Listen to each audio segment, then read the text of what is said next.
E quando eu tive o primeiro contato com a OAB, foi quando eu era estagiário. A gente recebia uma carteirinha de estagiário. Isso.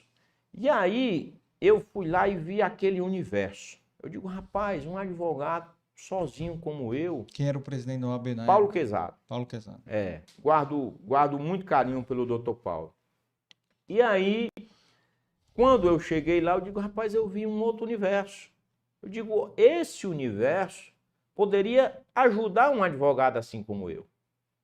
Poderia ser a ponte de apoio, né? Já dizia Aristóteles, dai-me um apoio que erguerei o mundo. Às vezes o que a gente precisa é de um apoio. Um apoio. Né? E eu disse, aqui a gente pode encontrar esse apoio. E aí foi quando eu me formei, que me filiei ao OAB, nesse exame de ordem, que foi esse que eu te mencionei, que houve 70% de reprovação. Eu disse, rapaz, eu vou conhecer mais sobre a OAB.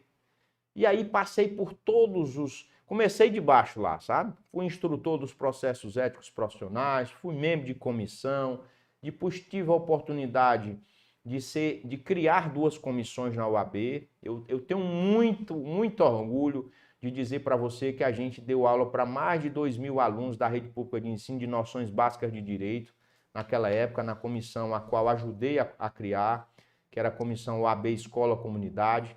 Fizemos um trabalho magnífico, com vários monitores que eram estagiários de direito. E depois criamos também a comissão OAB em defesa da pessoa com deficiência.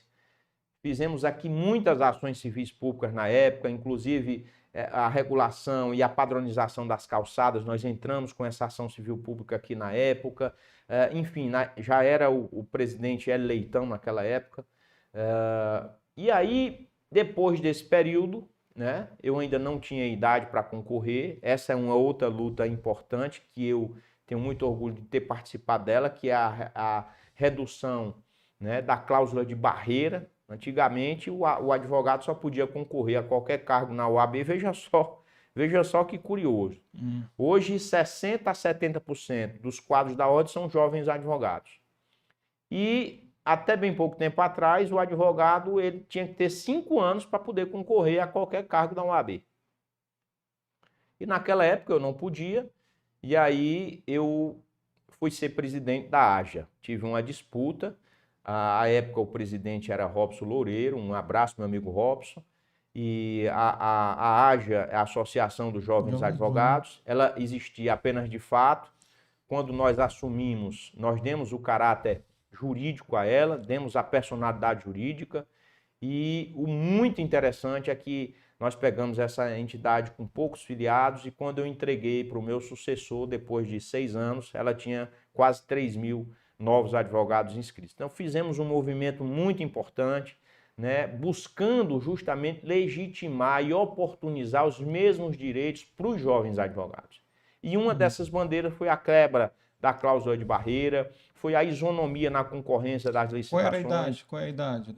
Hoje está 3. Né? Não, a idade que poderia concorrer para... Não, tinha que ter 5 anos de OAB.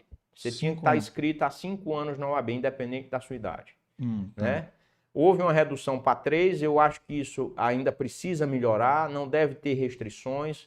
O advogado que se forma hoje e que entra nos quadros da ordem, ele já tem muito mais conhecimento até do que antigos advogados. Né? A gente precisa aqui deixar claro que a gente valoriza, né, quem tem esse conhecimento, quem está na OAB há muito tempo, isso é importante. Cabeça branca. Isso, esses aí são fundamentais, né? Porque mantém viva a tradição. Esses são fantásticos. Mas o jovem advogado, ele está conectado.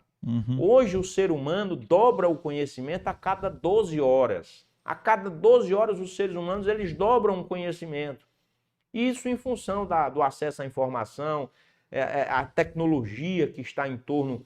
Aos podcasts. Aos podcasts, exatamente. Então, essa cláusula ela precisa ser extinta. Né? E aí, essa foi uma das lutas. E também nós lutamos pela penhora online quando não tinha. A gente ainda na AJA fizemos vários requerimentos ao tribunal naquela época, né? Hoje já é uma realidade, hoje com até a mudança do Código de Processo isso se transformou em algo extremamente comum. E tantas outras lutas pela questão da equidade na concorrência das licitações, nos bancos públicos, nas entidades públicas, por jovem advogado.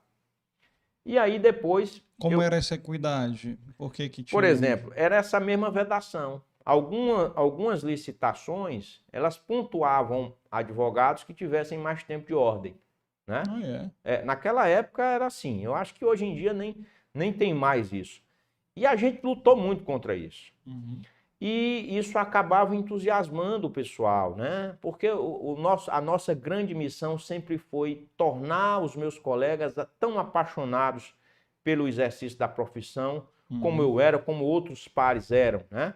E daqui eu ressalto que nós tivemos, inclusive, parlamentares hoje em dia que integravam a AJA juntamente comigo, né? O Aldic Bibiano e o Leonardo Araújo, eles ambos foram secretários gerais da AJA e tantos outros nomes do direito, né? O Robson Loureiro,